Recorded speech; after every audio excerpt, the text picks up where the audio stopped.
Maths time யூடியூபின் வணக்கம். நம்ம LCM HCF topic தான் பார்த்துட்ருக்கோம். போன கிளாஸ் ஒரு 10 சம் பார்த்தோம். அதோட தொடர்ச்சி இப்போ பார்க்க போகிறோம். அந்த வீடியோ பார்த்துட்டு இதை பாருங்கள்.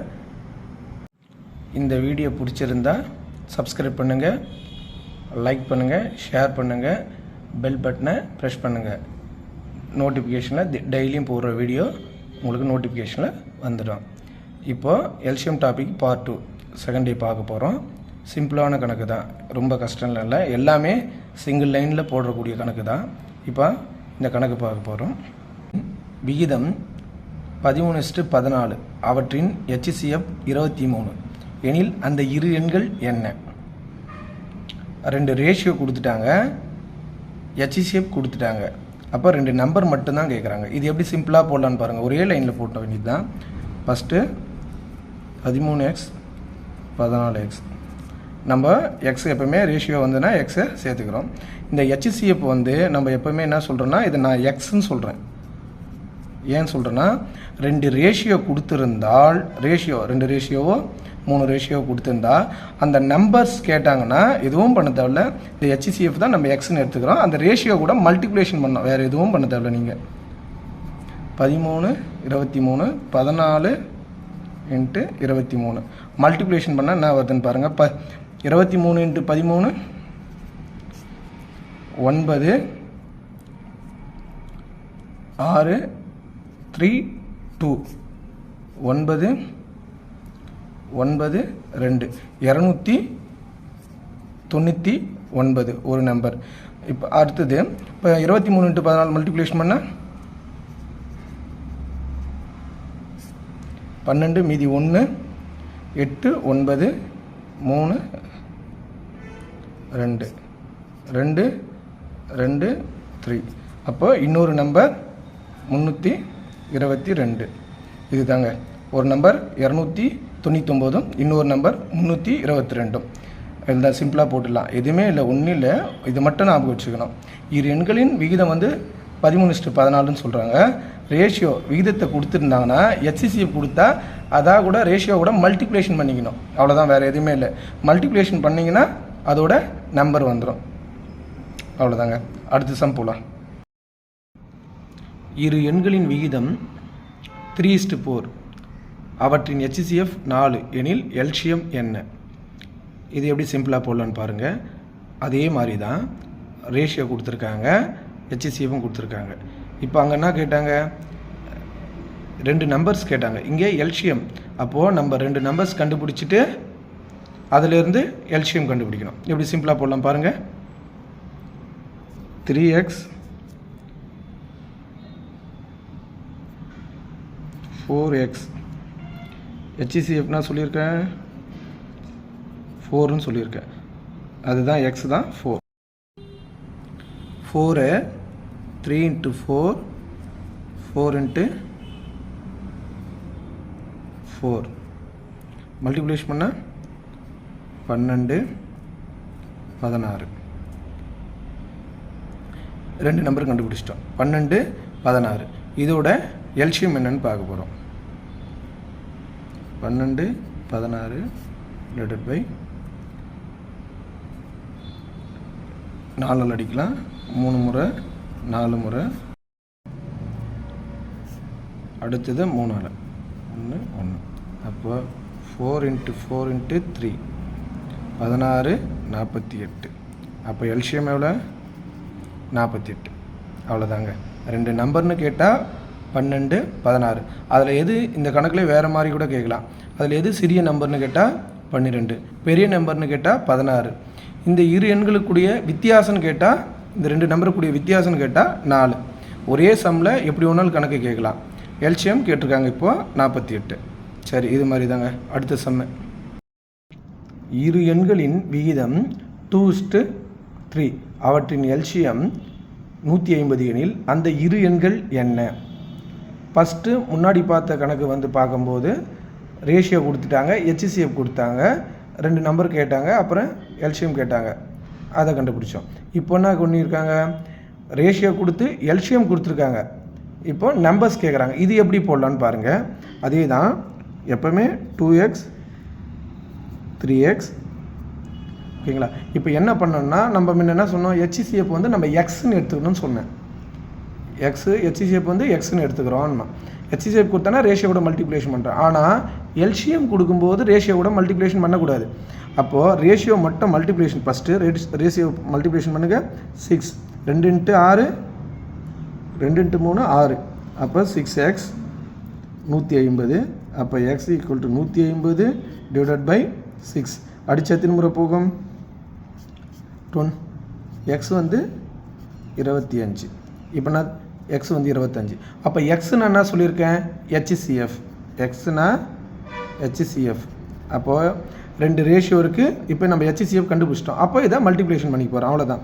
2 × 25 3 × 25 மல்டிப்ளிகேஷன் பண்ணால் 50 75. அப்போது அந்த இரு எண்கள் என்னென்னா, ஒரு எண் வந்து 50, இன்னொரு எண் வந்து 75. இதுதாங்க சிம்பிளாக போடலாம். எல்சிஎம் கொடுத்துட்டு ரேஷியோ கொடுத்துட்டு 2 நம்பரோ இல்லை ஹெச்சிசிஎஃப்போ கேட்டாங்கன்னா இந்த மெத்தடில் தான் போடணும். 2 ரேஷியோ பெருக்கி எல்சிஎம்மால் டிவைட் பண்ணணும். எல்சிஎம்மை டிவைட் பண்ணால் வர ஆன்சர் தான் ஹெச்சிசிஎஃப். அதை தான் அந்த நம்பரை வந்து ரேஷியோவோட மல்டிப்ளிகேஷன் பண்ணுறோம். அவ்வளோதாங்க. அடுத்து சம். 3 எண்களின் விகிதம் 3:4:5. அவற்றின் எல்சிஎம் 2400 எனில் ஹெச்சிசிஎஃப் என்ன? போன சம் வந்து அதே ரேஷியோ கொடுத்துட்டு எல்சிஎம் கொடுத்துட்டாங்க, இரு எண்கள் கேட்டாங்க. இப்போ வந்து ரேஷியோ கொடுத்துட்டாங்க, எல்சிஎம் கொடுத்துட்டாங்க, ஹெச்சிசிஎஃப் கேட்குறாங்க. அவ்வளோதான், எக்ஸ் கண்டுபிடிக்க போகிறோம். அப்போது 3x 4x 5x. அப்போ இது 3 பெருக்குங்க. 3 4 5 பெருக்குன்னா எவ்வளோ வருது? 5 4 20. 3 × 20 60. 60x 2400. x = 2400 / 60. 0 0. அப்போ எத்தனை முறை போகும்? 4. இந்த 0 அப்படி. அப்போ எக்ஸோட வேல்யூ எவ்வளோ? 40. நான் என்ன சொல்லியிருக்கேன்? எக்ஸ் கண்டுபிடிச்சா அதுதான் அது ஹெச்சிசிஎஃப். அப்போது நம்ம நம்பர்ஸே கண்டுபிடிக்க தேவை, வெறும் ஹெச்சிசிஎஃப் தான் கேட்குறாங்க. அப்போ நம்ம எக்ஸ் கண்டுபிடிச்சிட்டோம். அப்போ எக்ஸ் தானே இது ஹெச்சிசிஎஃப். அப்போ ஹெச்சிசிஎஃப் வந்து வேல்யூன்னு 40. அவ்வளோதாங்க. நம்ம இது சப்ஸ்டியூட் பண்ணி அந்த ரேஷியோவில் போட்டு மல்டிப்ளிகேஷன் பண்ணி அப்புறமா டானாவகத்தில் போட்டு போட தேவையில்ல. அவ்வளோதான். நம்ம எக்ஸ் வந்து எப்படி சிம்பிளாக கண்டுபிடிக்கிறது தான் பார்க்கணும். சரிங்க. அடுத்த சம். இந்த சம் வந்து எப்படின்னா 0.18 0.36 0.90 இவற்றின் ஹெச்சிசிஎஃப். நம்ம நார்மலாக வந்து 3 நம்பர் கொடுத்தா ஹெச்சிசிஎஃப் கண்டுபிடிப்போம் டானாவகத்தில் போட்டு. இது வந்து பாயிண்டில் இருக்குது. இது எப்படி போடலாம்? இந்த சம் பாயிண்டில் வந்ததுன்னா ஒரு டைம் வந்து பாயிண்டில் கேட்குறாங்க எக்ஸாமில். இது எப்படி ஈஸியாக போடலான்னு பாருங்கள். ஆனால் நான் என்ன சொல்கிறேன்னா, இந்த மூணு நம்பரை பார்க்கும்போது ஆன்சர் நான் அப்படி சடனாக சொல்லிடலாம். எப்படின்னா 0.18 தான் நான் ஆன்சர் சொல்கிறேன். ஏன்னா எப்படி போனோன்னா, நான் முன்னாடி கிளாஸ் எடுத்துல போன கிளாஸ் எடுக்கும்போது அதில் இந்த டெஃபினேஷன் சொல்லியிருப்பேன் ஏன் எப்படி வருதுன்னு. என்னென்னா எப்படி பாருங்க, ஒரு 3 நம்பர் இருக்குது. அந்த வீடியோ பாருங்கள், தெரியும். பார்க்காதவங்க அதை பார்த்தீங்கன்னா தெரியும். 3 நம்பரோ 2 நம்பரோ 4 நம்பரோ எத்தனை நம்பர் இருந்தாலும் அதில் எந்த சின்ன நம்பரோ அதோட மடங்கள் இருந்ததுன்னா அந்த சின்ன நம்பர் எடுத்து மற்ற நம்பரை டிவைட் ஆச்சுன்னா அந்த சின்ன நம்பர் தான் ஹெச்சிசிஎஃப். பாருங்களேன். இப்போ 0.18 நம்ம 18ஆகவே கன்வெர்ட் பண்ணிப்போம். 18 36 டிவைட் பண்ணலாமா? பண்ணலாம். 2 முறை போகும். அதே மாதிரி 2 முறை போகும். 18 90 டிவைட் பண்ணால் 5 முறை போகும். அவ்வளோதாங்க. அதோட மடங்களை டிவைட் ஆகுதுன்னா பார்க்கணும். சரி, இப்போது வானா டவுட்டாக இருக்குது, நீங்கள் சடனாக அப்படியே பார்த்தோன்னா போடலாம். அப்படி இல்லைன்னா நீங்கள் போட்டு பார்த்து தான் போடணுன்னா அந்த சம்மு எப்படி போடணுன்னு சொல்லிட்டு பாருங்கள். இப்போ என்ன இருக்குது? 0.18. இப்போ என்ன பண்ணுறேன்? மேலேயும் கீழே 100 மல்டிப்ளிகேஷன் பண்ணுறேன். மேலேயும் கீழே 100 மல்டிப்ளிகேஷன் பண்ணுறேன். அடுத்தது 0. நீங்கள் அதில் ஷார்ட்டாக போட்டுடலாம், இருந்தாலும் உங்களுக்கு புரியத்துக்கோசம் இதை நிறுத்துகிறேன். 0.90 × 100 இருக்குன்னா அப்படின்னா 2 ஸ்தானம் தள்ளி புள்ளி வச்சா 18/100 100 36/100 90/100. இப்போது இது மாதிரி பின்னத்தில் கொடுத்தா அது போன கிளாஸில் நம்ம நடத்தியிருப்போம், ஃபார்முலா கொடுத்துருப்போம். என்ன கேட்குறான்னு அதுதான் இந்த வீடியோ பார்க்கறதுக்கு முன்னாடி அந்த வீடியோ பார்த்துட்டு வாங்க, கொஞ்சம் நல்லா புரியும். இப்போ பாருங்கள், இது மாதிரி பின்னத்தில் கொடுத்தா என்ன பண்ணணும்? HCF கேட்குறாங்களா? Formula HCF / LCM. மேலே HCF கண்டுபிடிக்கணும், கீழே LCM கண்டுபிடிக்கணும். அவ்வளோதாங்க. மேலே 18 36 90 LCM எடுத்து என்ன வருங்க? 18 36 90. HCF எடுத்தால் என்ன வரும்? மேலே HCF எடுக்கணும். 18ஆலே பண்ணுவோம். ஒரு முறை 2 முறை 5 முறை, அவ்வளோ ரெண்டாவது பண்ண முடியாது. அப்போது மேலே HCF 18, கீழே சேம் நம்பராக இருக்குது. சேம் நம்பராக இருந்தால் அதே தான் LCM 100. இப்போது டிவைட் பண்ணால் 2 ஸ்தானத்தில் இப்படி வச்சா 0.18. அதுதாங்க. இது மாதிரி நீங்கள் இது இவ்வளோ போடுறத விட ஷார்ட்டாக அதை டிவைட் பண்ணி பார்த்துட்டு கரெக்டாக டிவைட் ஆயிடுச்சுன்னா, ஒரு நம்பர் சின்ன நம்பர் எடுத்து எல்லா நம்பரும் டிவைட் ஆச்சுன்னா, அதுவும் மடங்கள் இருந்தால் கண்டிப்பாக டிவைட் ஆகும். ஆச்சுன்னா நீங்கள் அப்படியே போட்டுடலாம். அதில் எது சிறிய நம்பரோ அதுதான் HCF, எது பெரிய நம்பரோ அது LCM. சரி, அடுத்த சம் போகலாம். இந்த சம் வந்து கலப்பு பின்னத்தில் இருக்குது. இது ஒரு எக்ஸாம்பிள், இந்த மாதிரி மெத்தடில் ஒரு எக்ஸாம்பிள் கேட்டிருக்காங்க. 1 1/4, 1 2/3, 2 1/2. இதை முதல் தகா பின்னமாக நம்ம மாற்றிக்கணும். மல்டிப்ளேஷன், கிராஸ் மல்டிப்ளேஷன் தான். 4 5, 5/4, 3 2 கூட்டினா 5/3, அடுத்தது 4 5/2. அவ்வளோதாங்க. இப்போ இது மாதிரி பின்னத்தில் வந்தால் எப்படி எழுதலாம், எப்படி கண்டுபிடிக்கலாம்? அதே தான் ஃபார்முலா. LCM ஃபார்முலா நாங்கள் போன கிளாஸில் இருக்கோம், அந்த வீடியோ கண்டிப்பாக பாருங்கள், பார்த்தா தான் இது புரியும். LCM formula LCM / HCF. தொகுதியில் எல்லாமே LCM கண்டுபிடிக்கணும், பகுதியில் எல்லாமே HCF கண்டுபிடிக்கணும். அவ்வளோதாங்க. எல்லாமே சேமாக இருக்கிறதுனால நம்பர் எது? சேமாக இருக்கிறதுனால LCM 5. அப்போது கீழே 4 3 2, கீழே HCF கண்டுபிடிக்கணும். 4 3 2 என்ன வரும்? HCF கண்டுபிடிச்சா 4 3 2க்கு 1 தான். 1 தானே, ஏன்னா காமனாக எதுவும் டிவைட் ஆகாது, 1ஆல் மட்டும்தான் ஆகும் அந்த 3 நம்பர். அப்போது அது 1. அப்போ ஆன்சர் என்னதுங்க? LCM வந்து 5. அவ்வளோதான். இது மாதிரி சிம்பிளாக போட்டுடலாம். ஏன்னா எல்லா மெத்தடில் ஒவ்வொரு சம்மும் நம்ம பார்க்குறோம். எல்லாமே கரெக்டாக இந்த வீடியோ வாட்ச் பண்ணினே இருங்க. கண்டிப்பாக இந்த LCM டாப்பிக்லேருந்து நம்ம 5 கொஸ்டின் கண்டிப்பாக அட்டன் பண்ணலாம். உறுதியாக சொல்ல முடியும் என்னால்.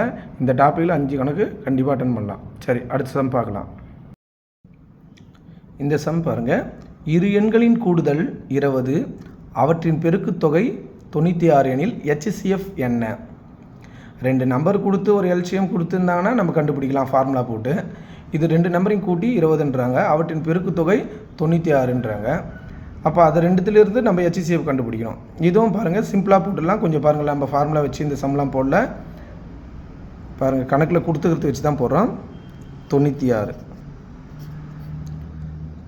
96. இந்த 96 வந்து பெருக்குனா 96, மல்டிப்ளிகேஷன் பண்ணால் 96, ஆட் பண்ணால் 20. பெருக்குன்னா 96 வரணும், கூட்டினா 20 வரணும். அப்போது அந்த இரு எண்ணு என்ன நம்பராக இருக்கும்? அது பாருங்கள், 12 × 8. 12யும் 8யும் கூட்டினா 20 வரும். 12யும் 8யும் மல்டிப்ளிகேஷன் பண்ணால் 96 வரும். அப்போ 12, 8. அவ்வளோதான், சிம்பிளாக முடிஞ்சிச்சு. அந்த 2 நம்பர் கண்டுபிடிச்சிட்டோம். இந்த 2 நம்பரோட HCF என்ன இருக்கும்? 12, 8க்கு 4ஆல் அடிக்கலாமா? 3 2.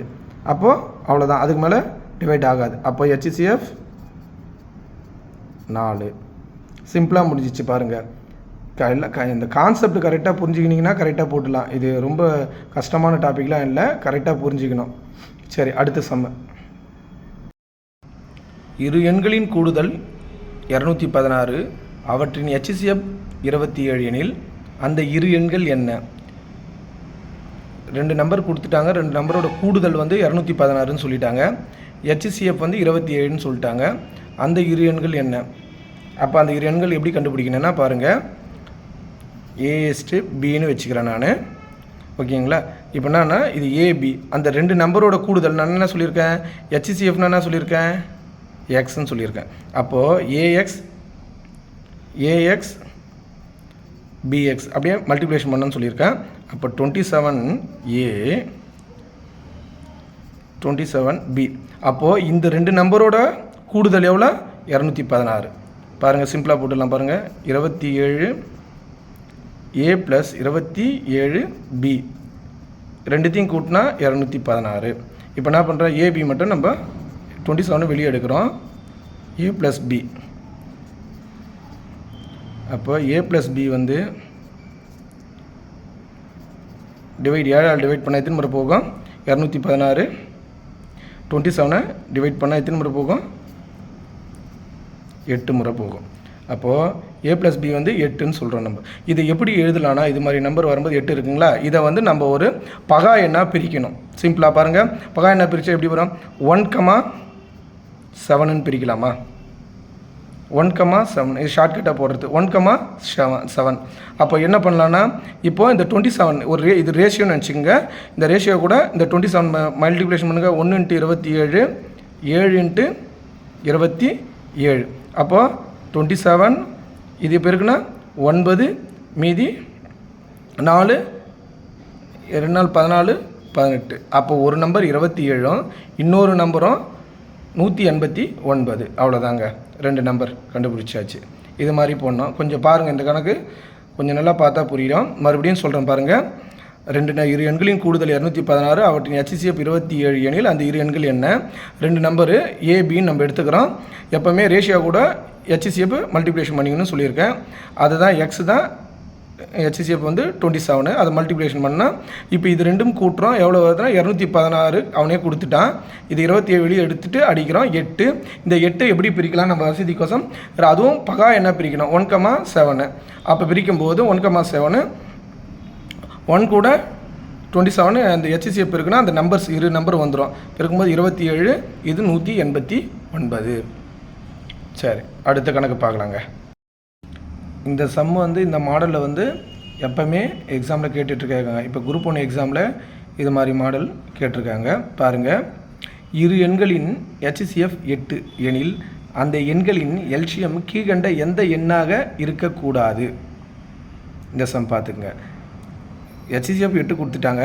LCM வந்து கீழே வந்து இருக்கிற நம்பரில் அது இருக்காது. இந்த கீழே 4 ஆப்ஷனில் வந்து அது LCMமாக இருக்காது அப்படின்றாங்க. அது எந்த எண்ணுன்னு பார்க்கணும். ஃபஸ்ட்டு அதுக்கு முன்னாடி நம்ம டெஃபினிஷன் பார்க்குறோம். எப்படின்னா, LCM-ஐ HCF-ஆல் டிவைட் பண்ணலாம், வகுக்க முடியும். LCM-ஐ HCF-ஆல் வகுக்க முடியும், டிவைட் பண்ண முடியும். அப்போ டிவைட் பண்ணான்னா பாருங்கள், எந்த நம்பர் வந்து டிவைட் ஆகுதோ அது LCM. எந்த நம்பரு HCF-ஆல் டிவைட் ஆகுதோ அது LCM. இப்போது கொடுத்துக்கிற கணக்கு HCF 8. 8ஆல் டிவைட் பண்ணால் 3 முறை போகும். இதுவும் டிவைட் ஆகும். எத்தனை முறை போகும்? 8 6 8 48. இது 7 8 56, 7 முறை போகும்.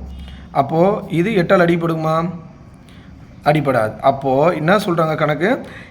LCM கீழ்கண்ட எந்த எண்ணாக இருக்கக்கூடாது. இந்த 4 நம்பரில் LCM இல்லைன்னு சொல்கிறாங்க. அப்போது இதுதான் சரி. இது மாதிரி இந்த கணக்கு போன குரூப் 1 எக்ஸாம் ப்ரிலிமினரி எக்ஸாமில் கேட்டிருந்தாங்க. கண்டிப்பாக இதெல்லாம் வரக்கூடிய கொஷின். அடுத்த கொஷின் பாருங்கள். இரு எண்களின் LCM 56 எனில் அந்த எண்களின் HCF கீழ்கண்ட எந்த எண்ணாக இருக்கும்? கீழே இருக்கிற 4 ஆப்ஷனில் வந்து HCF-ஆக இருக்குன்னு சொல்கிறாங்க. அதே கான்செப்ட் தாங்க. நம்ம LCM டிவைடட் பை HCF. HCF-ஆல் LCM டிவைட் பண்ணுறோம். டிவைட் பண்ணால் எது டிவைட் ஆகுதோ அதுதான் HCF. அப்போ HCF தானே கேட்குறாங்க. 56 12ஆல் டிவைட் பண்ண முடியுமா? 56 12ஆல் டிவைட் பண்ண முடியுமா? பண்ண முடியாது. 56 10ஆல் டிவைட் பண்ண முடியுமா? பண்ணால் பாயிண்டில் போகும். 56 7ஆல் டிவைட் பண்ண எத்தனை முறை போகும்? 7 8 56. அப்போ 8 முறை போகும். 56 9ஆல் டிவைட் பண்ண முடியுமா? பண்ண முடியாது. அப்போ இது பாயிண்டில் வரும். அப்போ எது டிவைட் ஆகுது? 7 மட்டும் தான் ஆகுது. இப்போ கொஷின் நல்லா படிக்கணும். அவங்க எண்ணாக இருக்கும் இல்லை இந்த எண்ணாக இருக்காது அது மாதிரி கொஷின் கேட்பாங்க. மேலே பார்த்த சம்மு வந்து அது எண்ணாக இருக்காது, எல்சியமாக இருக்காதுன்னு கேட்டாங்க. இங்கே வந்து HCFஆக எண்ணாக இருக்கும். அப்போது இருக்குறதுக்கு 7 தான் டிவைட் ஆகுது. அப்போ 7 தான். இது சிம்பிளான கொஷின் நல்லா படிங்க. இருக்கும், டிவைட் ஆகும், டிவைட் ஆகாது, அது மாதிரி தான் பார்த்துக்கணும் நம்ம. அடுத்தது வந்து பார்த்தீங்கன்னா எல்சிஎம் எப்படி டெஃபினிஷன்னா, HCFஐ விட எல்சிஎம் பெருசு, HCFஐ விட எல்சிஎம் பெருசு. இதெல்லாம் இந்த சம்மு வந்து முக்கியமான சம்மு. இது சிம்பிளாக போடக்கூடியது தான். அடுத்து நெக்ஸ்ட் கிளாஸில் வந்து இன்னும் இருக்கிற சம்லாம் பார்க்கலாம். நீங்கள் வந்து வீடியோ கண்டினியூவாக பாருங்கள், மற்றவங்களுக்கு ஷேர் பண்ணுங்கள், சப்ஸ்கிரைப் பண்ணுங்கள். எதுனா டவுட் இருந்தால் கமெண்ட் பண்ணுங்கள். சரி, வணக்கம். நெக்ஸ்ட் கிளாஸ் பார்ப்போம்.